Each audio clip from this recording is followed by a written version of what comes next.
So today on Priors, we're very lucky to have Garry Tan. Garry is currently the CEO. Is that the right title? Yeah, president and CEO. The president and CEO of Y Combinator. Prior to that, he ran Initialized, an early stage venture fund. He started Posterous, which was acquired by Twitter, and has had a storied career working at a variety of Silicon Valley companies, including Palantir and others. Thank you so much for joining us today, Garry. Thanks for having me. Well, this is going to be our first collabo episode. So part one on this podcast, part two over at the Garry Tan YouTube channel. So thanks for having me. Thanks for doing the collab. Super excited about it. Love to work with like a real creator. Okay, let's start with you obviously need no introduction, but people want to know the story. How'd you go from being a founder to an investor at all? I think Paul Graham basically took a chance on me as a founder, and then later I got burnt out. And YC itself, I like to think of as, today people sort of look at it as this sort of institution. It's sort of the defining place where people want to start their billion-dollar companies. But I feel like in 2008, when I first found out about it, it was a little bit more like, a punk club in the 90s in Seattle, and sort of grunge was just getting started or something. Yeah. Like these things are basically subcultures, and they sort of start off of the internet. And so one of the reasons why Y Combinator was so dominant and even had its chance to start was that Paul Graham's essays for sort of time immemorial, from his experience creating Yahoo stores, that he would write these essays that basically spoke to the experience of trying to start a company at that moment. So when you go around sort of the legends of YC, whether it's Patrick Collison at Stripe or my buddy Harj, who I work with, who co-founded a company with Patrick. Lots of people, even me. I mean, I basically found out about starting a startup, from the news, that suddenly, hey, there's this person who could sit in front of a computer, create software that could then touch 1 billion people. And I was like, oh, it's like perfect mimesis. You're like, oh, I want that. How do I do it? And then you go into Google and you type in start a startup, and you find Paul Graham's essays. And then increasingly they're finding this pod, and they're finding my YouTube channel, and they're finding the Y Combinator YouTube channel. And, I think all of that is sort of the direction we're going in. But that's how it started. It was like literally starting a company was a very strange thing. Like when all of us came into tech, that was, I think, more true. Today, I think it's something that a lot more people aspire to, and that's a really, really good thing. That's sort of what we want. Yeah, it's funny. In 2007, I started my first company. And I remember at the time, people, if you talk to the investor community about Y Combinator, they'd say things like, oh, there's probably adverse selection and who would take that deal and all this stuff. And that's right when Airbnb got funded by YC, when Dropbox got funded by YC. And so it's always striking how right when people start naysaying something, that's actually the moment it's working. I'm a little bit curious, in 2008, when you were going through YC, who were some of the other people who were in your batch or in that same year? Yeah, I remember, actually there were probably 3 or 4 companies that ended up, quote unquote, making it, I think. And how big was a batch at that time? Oh, it was only, I think it was 25 companies total. So, which is funny because that's the number of companies that a group partner now has. We have 14 group partners at YC now, and each of them fund between 15 and 25 companies each. So I like to say that we basically have 14 of those sort of 2008 era batches happening all of the time. Let's see. There was a company that actually also sold to Twitter, Mike Montano and Chris Golda's startup. Yeah. And I think it was in basically like comment analytics. And then Mike ended up being VP of Eng at Twitter for many years. Chris still does a ton of YC investing. That's right. Chris is doing incredible investing now. Yeah. So who else? D. Scott Phoenix is now, I think, over at 50 years. But the Vicarious. Yeah, he did Vicarious, which was one of the top AI startups for some time, and then that sold to Google. So, it's kind of cool. Like, I mean, you get started in the biz, you like befriend people over pizza and beers, and then years later, you just like sort of you're just, still at it, still doing things. And then now we're trying to help the next generation, which is fun. Yeah, people forget how much longevity there is sometimes in Silicon Valley. And they forget how you act early really impacts almost how people perceive you 10 years later, 15 years later, et cetera. And so it's if you're very non-zero sum early, it really matters in the long run because all these relationships end up unfolding over time. And so it's one of those things I feel is very under-discussed. Yeah, that's definitely true. Yeah. So still, preposterous age Garry, when do you start making angel investments? Oh gosh, it was much later. I mean, let's see. Posterous was funny because we had a chance to be Instagram, but we didn't know it at the time. Obviously, nobody did. I mean, you were working in the social space too, Elad. Like that was a really interesting moment in internet history. I think it like kind of parallels what people are probably experiencing right now with AI, isn't it? Yeah. Like we all knew that something very different was happening with the way humans were sort of communicating. There was 6 degrees. There were like, I mean, all of the same parallels. Like there were a whole generation of social networks that failed. And then those were the obvious ones to point to and say, oh, the whole trend is bunk. Like it's not going to work. 6 degrees didn't work. That was a, good enough team. What happened to that? Or like, oh, Blogger, it's funny because it's sometimes the same characters, right? Like Evan Williams worked on Blogger. It was mostly forgotten at Google. And then he just never really like lost the bug to work on this social space.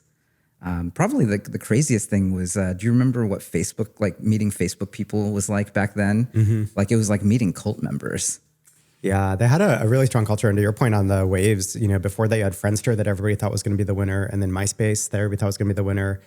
And then I remember when Facebook came out, everybody kind of poo-pooed it because they're like, well, it's just colleges. And who's really going to care? And MySpace is for everyone and all this stuff. And then, of course, MySpace eventually just kind of died in part due to over monetizing the site with too many ads and things like that. But also the founders were not technical. Yeah. Which actually, I think that's even, going back to the cult of YC, I'm starting to realize that is actually one of the core things that we've always believed, that extremely technical people, those are the people who probably should be like the Zucks and the Larry and Sergeys of the world. Like those are the people who we should give extra support to and actually fund. And, basically the hard part about playing chess is not knowing how the pieces move. It's being smart. So let's go find the smart people and then we can teach them, like the community will teach them how to, play chess, the game itself. Your analog to AI and mobile is really interesting because I remember during the early days of mobile, like 2009, 2010, I remember seeing half a dozen different companies all go from 0 to a few 100,000 users in like a week or two for mobile uploads, photo uploads, and then they die. And Instagram is the only one that sustained. Yeah. And its growth was actually a little bit more linear. How do you all think about that in the context of the batches that you fund at YC? Because you have, over 200 companies per batch now. I think a large proportion are AI centric. Is it about 70% right 70%? now? Wow. Yeah, so quite a lot. Yeah. And that's got to be really different from a year and a half ago.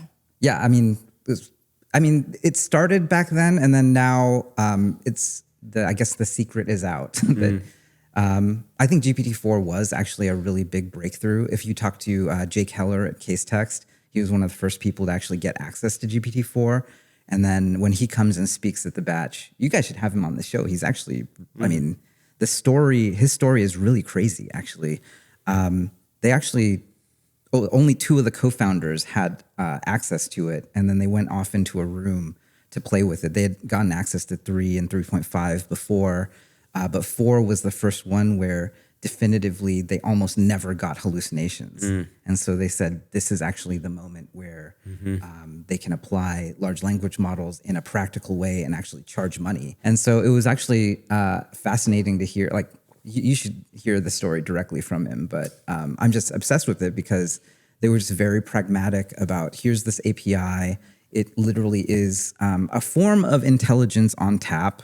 And then because Jake was a lawyer, he's able to sort of go into the mechanics of what a lawyer would do, like, basically just very, even like tailored time and motion level, like detail of, well, this is what a lawyer does when they look at a brief or when they're writing a chronology. Specifically, he's doing X, and like they're reading paragraph by paragraph, they're converting that into a score. Like that's what highlighting is. At the end, you take the outputs of that. And then so he would map the specific things that a human would do in this very pure form of knowledge work that pays a lot of money.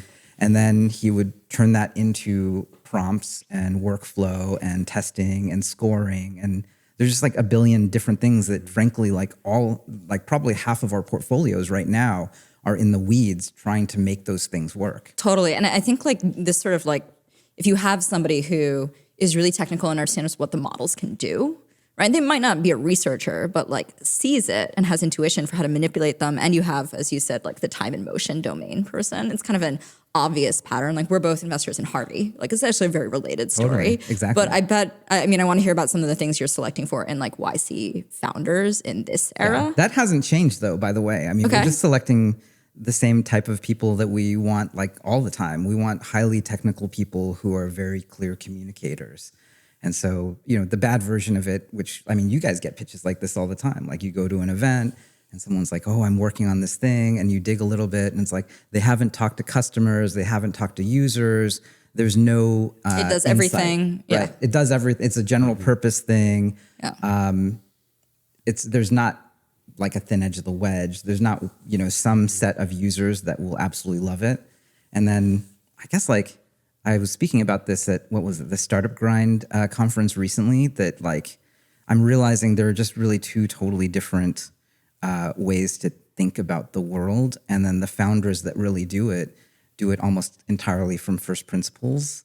And for a startup founder, what that means is actually going to talk to founders, not talk to other founders or even talk to investors. That's all sort of secondhand. Like to pick a very specific set of people. It's like not just all lawyers, but like I'm just going to work with litigators, right? And then I'm actually going to focus on corporate litigators who, do this particular segment. I would almost view it as like talking to customers is firsthand, talking to other founders is secondhand, talking to investors is third hand. Yeah. And if you ever go and talk to an investor in LP or whatever, it's like fourth hand. And so God help you if you're like trying to make your way by like reading the Wall Street Journal or TechCrunch or even Twitter. Mm-hmm. It's like, then that's fourth or fifth hand. The fourth or fifth hand retelling of things that happened 6 or 9 months ago. They don't know. Yeah. Right. So if you look at the YC batches, so you have, 70% of companies now doing AI. If you have, say, 200 to 250 companies a batch, that's somewhere between 150 and 200 startups. And to some extent, you could argue each startup is in some sense a vote on what's interesting in AI. If you kind of aggregate up all those startups, are there common themes that are emerged? Is there sort of things that are more topical or interesting from a startup perspective? I almost view it as like a lens of like a giant founder voting machine. Yeah, totally. So I'd say like 70% are somehow related to AI, and then 2/3 of them you would sort of argue are SaaS rappers, actually. Like rapper is like sort of the pejorative, but I definitely believe that the sort of I think rappers ChatGPT rapper thing is actually just wrong. It's like saying that all of SaaS and cloud are basically, MySQL wrappers. It doesn't make any sense. Like this is just a pure technology that can be implemented, and then essentially it's a concentrated form of intelligence. Mm-hmm. And then the funny thing about it is like, it's probably only 85 IQ, actually. Mm-hmm. Like if you look at who would you actually hire in your real workplace, like... Sorry, 85 in terms of what you need or 85 in terms of what people are using today? Oh, 85 IQ in terms of like when you ask it a question, like, I mean, it's able to give you an answer, but... So the model quality today. I think it's like a eager intern right now. Right. Yeah, it's definitely someone who doesn't know that much. My interns are better. It's not that... The intern is often better. I mean, you would hope that your interns would be higher IQ than that, right? So 100 IQ is average IQ, mm-hmm. right? And then the wild thing is, I think that we're right at that moment where hopefully, looking at 4.0, looking at Claude 3, like maybe we're just past average intelligence at this point. It's still very limited. Like you still have to be very constrained. You still have to do the tailored time and motion study to like break down the workflow to as literal as possible an interpretation of what a knowledge worker does. But I think that that's going to bear fruit. Like they're just companies that, I think last batch, the average ARR of a YC company was $6 million at the beginning. And at the end, it was north of 30 mil. And this was over 3 months. So to get that kind of growth in a very short amount of time, like I actually don't think that we've ever had a YC batch be able to get that type of revenue growth, I mean, in aggregate. And these are all very early startups. These are still like 2 or 3 people, the first demo, like it's literally the first version of the product. But to be able to, grow at that multiple in such a short time is sort of a very good indicator. How do you explain that, right? Like why are the companies working so quickly? Oh, I mean, I think you can walk in and solve a problem very directly that's basically a human being, like, would knock their head into that sand. They would have to knock their head against that wall, always, or you're already paying, an outsourcing firm. You already have a team offshore that's doing this thing, and then here's this thing that allows you to do that plus more with even less, and it's just like the pure leverage of software. Yeah, it's really interesting because it feels like it's almost like two things are happening. You have a technology disruption that opens up new capabilities for software, and then you have this really interesting top-down openness to try things because it's AI. I've noticed a lot of enterprises just want to do things because they're doing AI, and there's a CEO mandate and they have no idea what to do about it. And so everybody's scrambling. What does the CISO do that's AI? What does the customer support do that's AI? And so it kind of opens up a lot of things. Are you seeing any sort of commonalities in terms of like people working at the application layer versus infrastructure? Yeah. I don't know that you see as many people building models, for example. So I don't know how you think about that stack of stuff. Yeah, it's about, 2/3 is still like very practical implementation of like ideally frontier models. And then maybe 1/3 increasingly are some sort of infra. So tooling, testing, prompt collaboration, like things sort of in the LangChain, LangFuse. Like there's just this huge proliferation of tools. I'm sure you guys see it all. You're in a bunch of the great ones too. It's like, it's super interesting to see that. The really interesting thing to see also is that you'll have this parallelism of the like closed source one that raises a lot of money, and then you'll have the open source scrappy one that will come and commodify it. And so all of that is sort of happening, simultaneously right now. So one thing about the scrappiness is, YC is like, I think, respected for like the scrappiness culture, right? Hacker culture. And, one question is like, do you expect companies in YC to do pre-training and do their own foundation models in any way? Because there is a compute-driven narrative that you need 100 million and then 1 billion and next generation closer to 10 in order to compete there. Totally. I think people are starting to do it. And then I guess it's kind of like when Cruise came through YC, here's this giant like mega research project and you need $100 million to do it. And then you work backwards from that. Like, what are the milestones that we can get to so that, we can draw a line from, we have nothing to we have something to have, we really have something. That's sort of the question always. So we absolutely have companies that are building foundational models. Diffuse Bio is doing it over on the bio side. There's a company working on like robotics foundational models. There's so many things that you could do. And then the $500,000, during the 3 or 4 months, it's sort of what like Kyle did for Cruise. He had to figure out, well, how do I make a $10,000 automated driving attachment to an Audi A4, and how do I get people to pay for it? How do I, all he did was actually make a demo that, funny enough, resembles full self-driving in any Tesla car today, but this was in 2013. You could drive up and down 101. It didn't do streets. It didn't do cities. It only did driving up and down the highway. And that was enough to sort of show that, and to attract talent, to attract capital, and then it basically is a self-fulfilling prophecy. So that, Yeah, I think that's one of the really, one of the things that YC founders tell me often is that they feel that YC is incredibly good at pushing near-term milestones. So every week, what have you done? Have you actually followed up on the things that you said you were going to do? Are you talking to customers? Like, it's very tangible and that pushes progress. And I think Cruise is a really good example of here's a tangible thing I need to ship. Yeah. And I think there's a very strong shipping culture. Where does that come from? Is it the partners that you have? Is it originally from Paul Graham? I think there's a really strong culture of a lot of these things that really help drive progress forward in the earliest stages of a company. Yeah. I think it was sort of like the blend of a whole lot of different things. Like I actually don't, I think Paul Graham in particular was always about helping people see how big the idea could be. Like, you're doing this thin edge of the wedge, but if you do that really well and you do these other intermediate things, like, wow, like you could be a $10 billion, $100 billion company.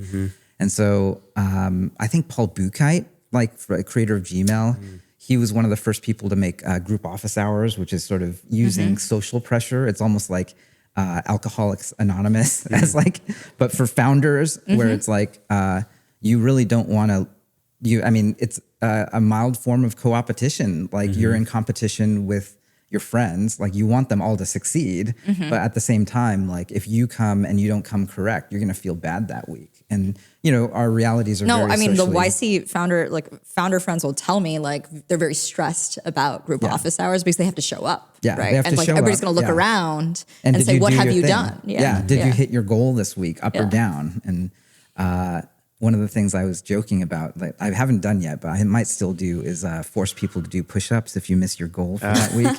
It sounds ridiculous, but I mean, I think that our realities are basically socially constructed, and then if you can learn how to run fast, then that translates into mega success. Basically, if you can run fast for a long time in the marathon, then compounding takes care of the rest. In terms of just distinguishing, like, what are ideas that you would actually be willing to back? You've used this analogy of like it's a bunch of startups that are mice running around the feet of the elephant. Oh yeah, How do you That's decide definitely like what's happening? what isn't going to get stomped? We just ask them, and then if it's plausible and makes sense, why not? Like, I mean, that's the amazing thing about early stage. Like, you can basically, if we learn something from people, if they are, in direct contact with what's really happening, then that's the most powerful thing.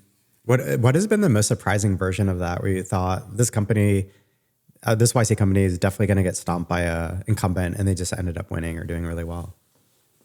That's a good question. I mean, there's just so many examples, right? Like Scale might be a good example. Like, there's really, you would have assumed that, well, like, wouldn't Google just do this? Or there are like so many other people who have more or less like infinite access to information. Like Amazon could have done that at some level. Like they already have Turks. Like there's so many other people who could have done it. It's true. I mean, Google had all these organizations where they're paying massive numbers of labelers internally. Yeah. They like had the operational expertise and the need. Yeah, right? exactly. Yeah. So I think that might be the good news for startups, because actually the mega tech companies have such unassailable moats, and they make so much money that they're actually somewhat incapable of like stomping anymore. It's a weak elephant. Yeah. It didn't do its push-ups every week. It just doesn't have Yeah. to, right? Yeah. Like necessity is the mother of invention.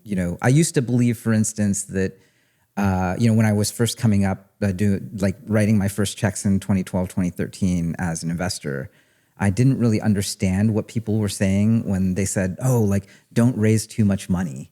I thought it was only a tactic that like a negotiation. Yeah, I thought it was play. a Yeah. negotiation thing. I was like, surely that's not what happens. And of course, like, many years later, I feel like we have seen what that means. Like lots of, some of our best companies with the best technical founders, they might have raised too much money.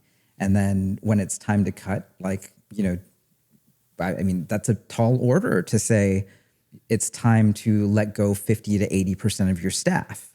Like, are people really willing to do it? Like, these are people who you've hired and you've managed and, you've like fought alongside for this whole time, for sometimes for years. And, it's actually too hard to do it. Right. And so I can see that now, like, too much money equals potentially just not doing the right things. And then the worst thing is like not even being able to cut to the point where you can get back on track. Yeah. And companies are so path dependent that now you still have a series of companies that raised a bunch of money, maybe later in their life cycle over the last 5 years. And the war chest was so large that they're still sitting on it, but they're sitting on a valuation that's very painful, and trying to think about the down round and all of that. And the question is like, some of these companies, there's fundamental goodness in there. Can they make the hard decision to get through it? Right. Yeah, that's right. How have things shifted in YC over time? So I know in the earlier days, if I recall correctly, a subset of the companies would actually merge, right? And so they, somebody would have an idea that wasn't quite working, and they'd join one of the teams that was working, or they'd kind of shift ideas midstream. And also, it feels to me, without any data, so it could be wrong, that the demographics used to be younger. In other words, if I look at the early batches of YC, Sam Altman was in there when he was like a Stanford dropout, and there's other people, Patrick and John from Stripe, like people joined really young. Yeah, totally. Have there been big shifts in those sorts of trends in terms of how many companies can actually raise money out of the program, the demographics of the people? Yeah, great question. Wait, and how old were you when you did YC? I was 27. Okay. So yeah. A grown-up, almost. Yeah, totally. I think that that's actually the average age of YC at this point. It is trending younger. Like I wouldn't be surprised if this year was this current batch for summer was closer to 25 or 26. But it did trend much older for some time. I think some of it was probably shifting alongside like what was fundable and what people wanted to work on. Now we're deep in the AI boom. So actually working on software and being a great software engineer is actually almost all you need sometimes. Like when you're in a world where things are shifting this quickly, like literally week to week, people are creating new ideas, new ways to do things. I actually think that really shifts back towards much younger founders. So we've seen far more 19, 20, 21-year-olds dropping out of college to start AI companies now, mainly because if they don't, like, they'll just miss the boom. Yeah. And that's actually a very interesting thing. But I will say, like, maybe 3 to 5 years ago, I mean, some of it, like sitting here, I have to say, like, thank you, Sam Altman. Thanks, Greg Brockman. Like, they took a really mega bet on transformers and those architectures. And they basically showed that, like, scaling, you can scale this stuff and that you can get a lot of value out of it. So if that didn't happen, I actually sort of wonder where startups would be right now. 3 to 5 years ago, I think YC even was like somewhat known a little bit better for international companies still chasing like standing up vertical marketplaces. And so if you're doing a vertical marketplace, like you can't even do the vertical marketplace if you have never, been in a shipyard in, in Africa someplace or like, like you can't even participate in that. So that obviously like skewed things to older and more international founders. That's super interesting. So you basically think that the age of founders is in some sense dependent on the openness of markets. In other words, if markets are very open, younger people can participate. Yeah. If markets are closed, then you need years of expertise to go into them. That's right. But that makes intuitive sense, right? There was definitely like, 5 years ago, 3 to 5 years ago, some sense of like end of cycle. You actually wrote about this, I think. But across like the technology ecosystem, it wasn't like the first era of like cloud or mobile or the internet or anything, right? And I think as that happens, like domain expertise, like other advantages matter a lot more. But one of the most fun things right now has to be like nobody has any idea what's going on, but there's a lot of value creation that's possible. Yeah, so it's kind of like core YC original demo, like can make it. Yeah, right? We're excited about that. Yeah. And then you asked about, I guess, the fundraising thing for YC is very interesting because historically, anytime YC ended up increasing the dollar amount that we would give, we would just get this wave of crazy innovation. And 2013, or So sorry, it helped. 2012. Yeah, it helped a lot. I don't know. 2011 was the moment it went from maybe $15,000, $20,000 to $170,000. And then the year after was Instacart, Coinbase. The year after that was DoorDash. And I think we might be experiencing something similar here. Where I think it was 2022, YC went from really similar to the previous deal, like 120 grand up to $500,000, and then we saw this huge upsurge in really smart young technical teams again. So I think that there's a market dynamic effect there, and then on the flip side, the most surprising thing coming back from quote unquote being in the wilderness and like being on the outside of YC was, the median YC startup, I think in 2015, 2014 did not raise like that much. It probably still was like below $1 million. And then these days it's like close to 1.5 million to 2. I think some of it is probably a factor of compounding. Like the brand has gotten a lot bigger. The number, You have better founders. we have way better founders. There are more founders who are highly technical or like, highly articulate, or ideally both, actually. I think that we all sort of underestimate the power of compounding. And, the cool thing about startups broadly is that like we are still in a rapidly expanding industry. So the rising tide is raising all the boats. How do you think about, being in the SF ecosystem? I mean, I think being in person just makes sense. Going from 0 to 1, you need to be with like the smartest people around you. And then I actually think there's a lot of value in just like the dinner discussions that are happening around San Francisco. Only here can the tool makers and the foundational model builders and the researchers literally sit down and break bread with the people way out on the edge, like trying to practically deploy these things to every industry and every type of knowledge work in the world. And those are literally sort of the most high value conversations on the planet right now, because on the one hand, like maybe AGI will happen like relatively soon. On the other hand, like it might be longer. And then we're going to be sort of trying to squeeze like the most out of, RAG, out of like, how do we make embeddings work? How do we actually make this workflow and test work? And like people don't know, like, the difference between something that is a very good AI app and like something that's outrageously stellar is actually the devil's in the details and all of that stuff. And those people are literally coming up with the concepts and writing the open source and like sharing it on, the forums are global, but like the people making them, like I think they're within like 5 miles of where we're sitting right now. You're widely credited externally as somebody who's really bringing a lot of almost like founder energy back into YC again and helping to really drive future directions. How do you think about where you want YC to be over the next couple of years? Like 5 years from now, looking back, what do you want to have changed or built or accomplished? I'm sort of assuming that there's a scenario where there will always be a need for people who understand how this stuff works to continue to build the next version.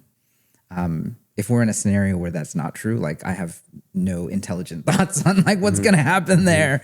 On the flip side, like I think that, there's no substitute for human like intent and ingenuity and belief and frankly ideology. Like I think that what I love about YC is sort of like the defining magnet for people who are ambitious and optimistic about technology and smart. And those are the people who we really desperately need to save from working at Goldman Sachs. Like, sorry, my friends at Goldman Sachs, but like, sort of saving people from investment banking, from consulting, from middle management, from working in big tech. Like, we're not numbers, we're free people. We need to escape and create. And, if it's one thing I've learned, like that's sort of the responsibility and the obligation, to whom much is given, much is expected. And, what I want YC to be is like sort of that like beacon and institution. Like, if you have an idea, if there's a problem in the world to solve, if it could be solved through capitalism and technology, which like I fully admit, like, some people might say like absolutely everything can be solved that way. There probably are things that can't be solved that way. But if it can be, like, come fill out this 12-question form on the internet,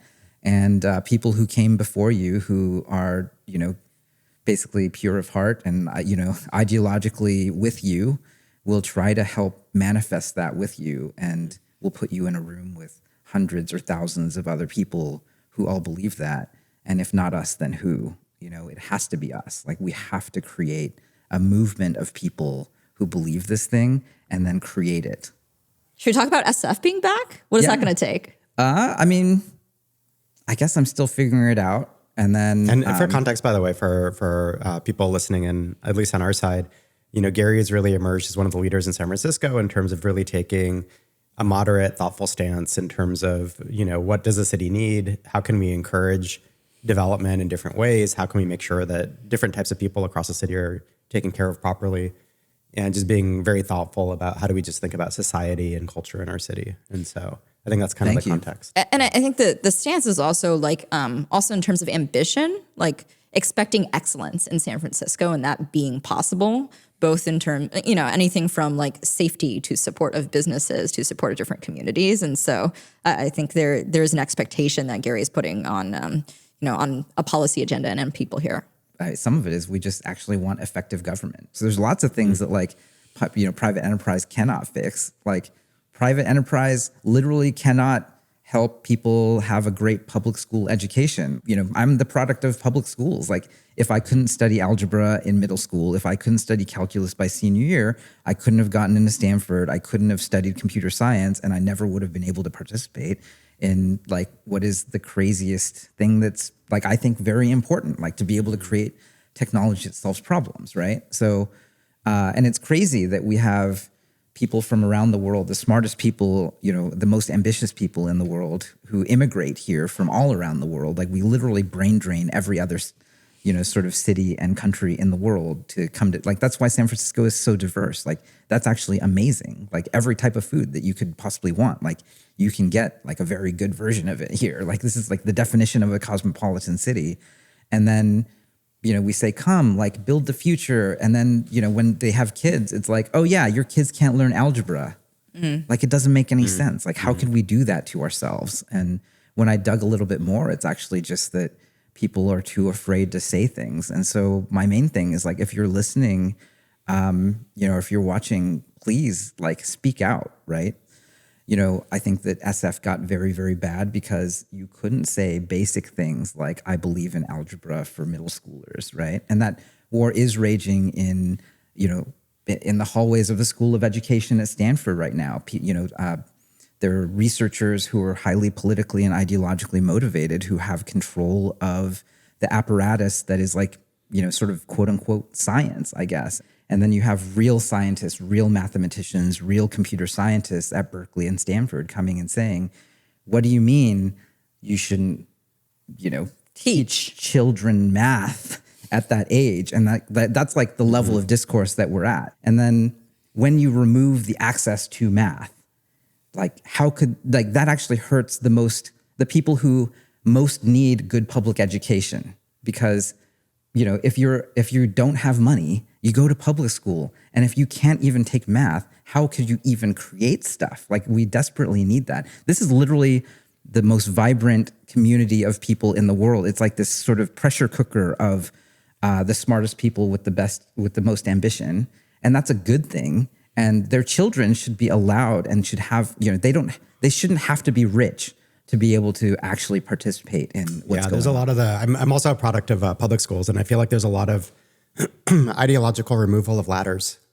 You know, it's kind of preventing other people from climbing up as well. And so I think it's great that you're doing a lot of this work to say, okay, let's extend the ladders. Let's allow more people to rise up in different ways, learn things that are important for their education and participate in the modern economy. I think we're just getting started at some level. You know, I think there's going to be bumps along the way, but it's actually not more complicated than knowing about the issues, talking about it at dinner, and then voting, like making sure you vote and make sure you use the Grow SF voter guide. You know, like you actually have to, you know, educate yourself on, you know, the pros, cons, and what's going on. And then, you know, there might be a moment in the future where it's like, oh, I actually, like maybe we did everything we could, but we are still very far from that. Like it's very obvious still what we need to do. It's interesting how controversial, like in narrative, some of these issues become, because so much of it is framing. And I think like a voter guide that talks specifically about initiatives and budget spending is a great way to sort of disambiguate that. Because to some degree, I can't imagine like access to math education is I mean, I'm a public school math nerd, right? Yeah. And I look at like the people that we get to back that are changing the world, that have massive access to opportunity, many of whom are immigrants and children of immigrants that come from diverse backgrounds. And I'm like, I think what we should be trying to do is get more people into competition math and like more access versus shove down the ceiling. But again, now I'm using pointed language because I think when you frame it as an issue of racism or whatever else, like, you know, it becomes a lot more complicated than it actually is. Yeah. I mean, there is a lot of nuance in these things. Mm-hmm. And so getting it right is hard. But I think what happened is, you know, in tech, but like broadly, just like normal human beings trying to make their way about in, you know, just tax-paying citizens who are just trying to like live their lives. We sort of put blinders on it. Like it got too like messy and it got a little bit too scary to talk about. And I guess what I'd love and what I think is happening right now is that people are speaking up. Well, and I think a message that is perhaps not at all political, but is a good and inspiring one to end on before we go to part 2, Garry's YouTube channel, and talk, you know, again, more about AI and such is like, you know, reigniting a grassroots degree of civic engagement across the spectrum, making it possible to talk about these issues with nuance is a very good thing. Yeah. So I'm glad you're doing that, Garry. Thanks so much. Thanks for having me. Find us on Twitter at NoPriorsPod. Subscribe to our YouTube channel if you want to see our faces. Follow the show on Apple Podcasts, Spotify, or wherever you listen. That way you get a new episode every week. And sign up for emails or find transcripts for every episode at no-priors.com.